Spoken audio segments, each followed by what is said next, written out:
샬롬 1월 7일 목요일입니다. 하얀 눈이 온 세상을 덮은 것처럼 하나님의 은혜와 사랑이 우리의 삶을 덮어주시길 소망합니다.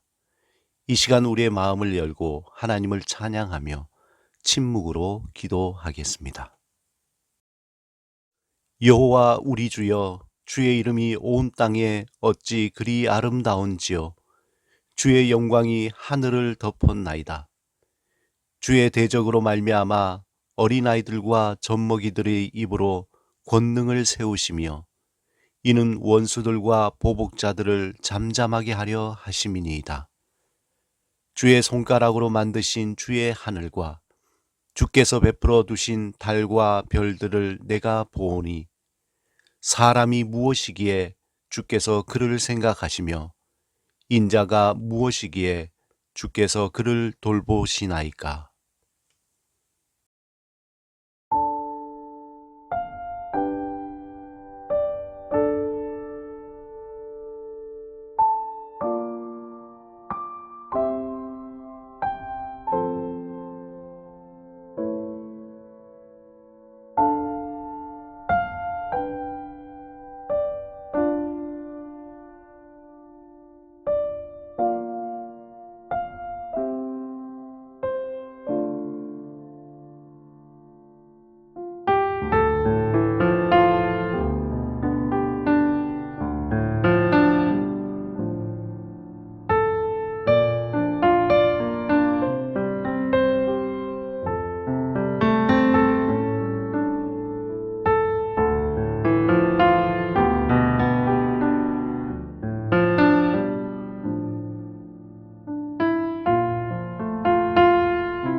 오늘 하나님께서 우리에게 주신 말씀은 데살로니가전서 5장 16절에서 18절입니다.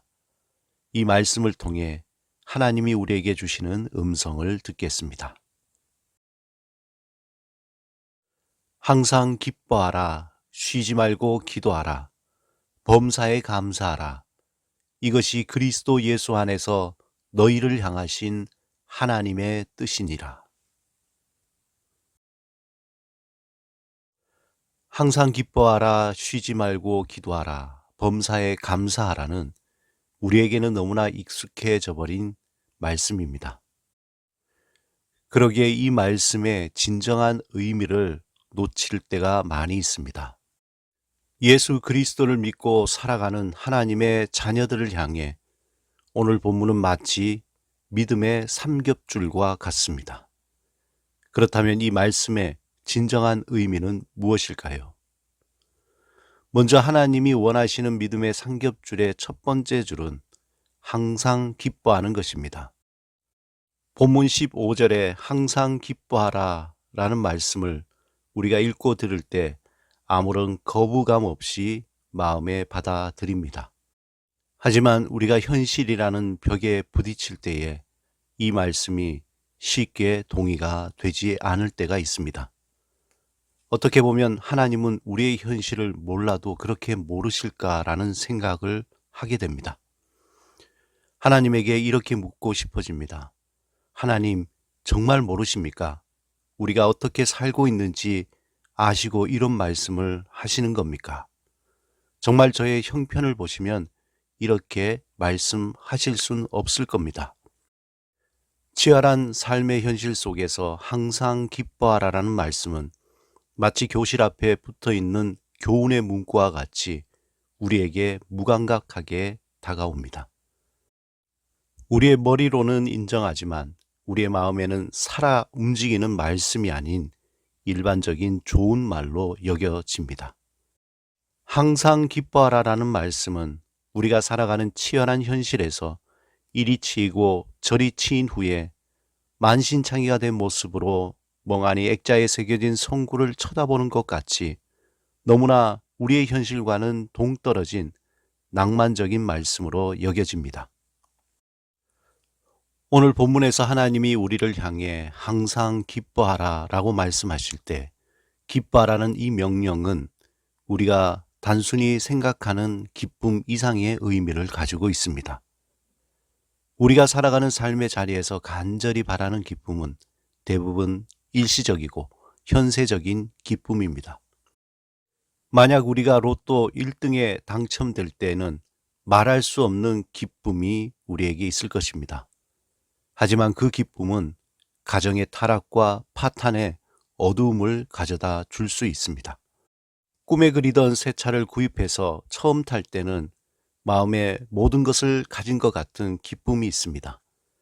하지만 어느 날 누군가에 의해 맥밀러가 처참하게 부서져 있는 것을 발견했을 때 그 기쁨은 분노로 바뀌게 됩니다.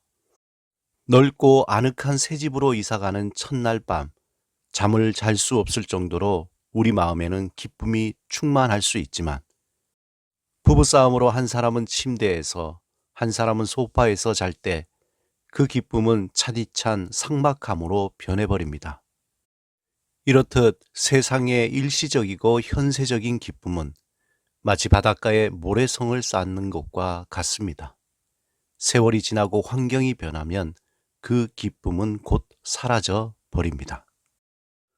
본문 15절에 항상 기뻐하라는 하나님의 말씀을 우리가 깊이 이해하기 위해서는 빌립보서 4장 4절에서 바울이 칙칙한 로마의 감옥에 갇혀 죽음의 두려움 앞에서 고백했던 말씀을 들어야 합니다. 바울은 놀랍게도 주 안에서 항상 기뻐하라, 내가 다시 말하노니 기뻐하라, 이렇게 고백합니다. 바울이 이러한 고백을 할 수 있었던 것은 그가 베냐민 지파이거나 바리새인이거나 로마 시민권을 가졌기 때문이 아니었습니다. 바울은 기뻐할 수 없는 상황에서 기뻐할 수 있었던 것은 우리를 구원하시고 우리를 용납하시며 우리를 선한 길로 인도하시는 하나님의 변하지 않는 견고한 약속을 믿었기 때문입니다. 오늘 본문에서 기쁨이라는 말 속에는 하나님을 전심으로 의지한다라는 의미를 내포하고 있습니다.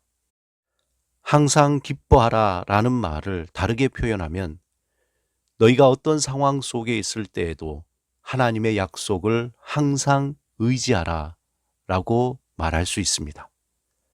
또한 항상 기뻐하라 라는 말 앞에 생략된 말이 있다면 주 안에서 엔 그리스도입니다.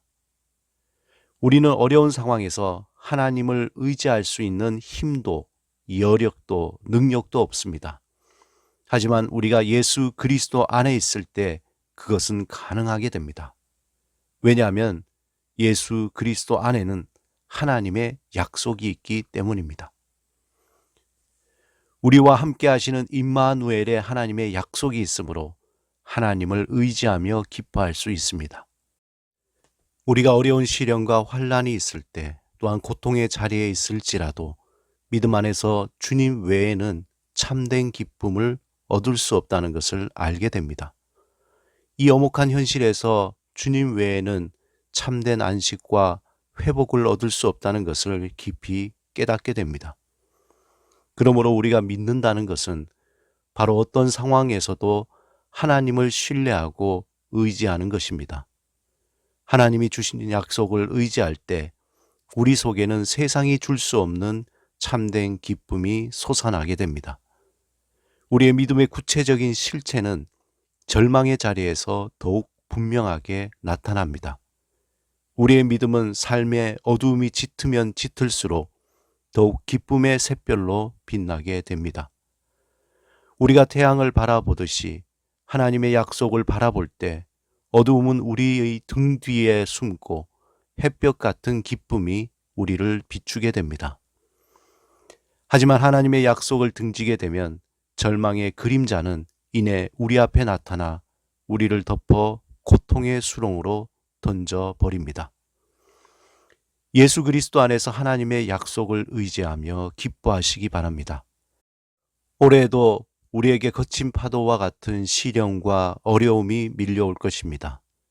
하지만 그 파도를 주님이 주시는 약속을 의지하며 믿음으로 기쁘게 받아들일 때 넉넉하게 넘어갈 수 있는 능력을 얻게 될 것입니다.